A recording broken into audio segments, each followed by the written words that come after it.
আজকে কি দিয়ে ভাত খাচ্ছি তোমাদের বলছি। এটা হচ্ছে ডাল, ডালের সঙ্গে এটা হচ্ছে আলু, আর এটা হচ্ছে এই দেখো এটা হচ্ছে পেঁপে, এটা তো আলু, এইগুলো হচ্ছে পেঁপে।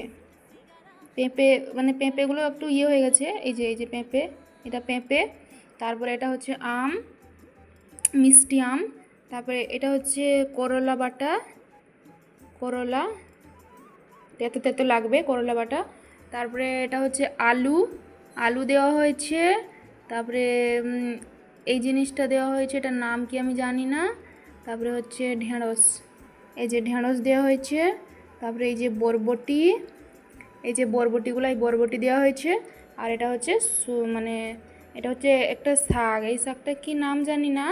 এই শাকটা আর রসুন দিয়ে এগুলো ভাজা হয়েছে, এই শাক। বাস, এবার এগুলাকে একসঙ্গে একটু মাখিয়ে খেয়ে নিব।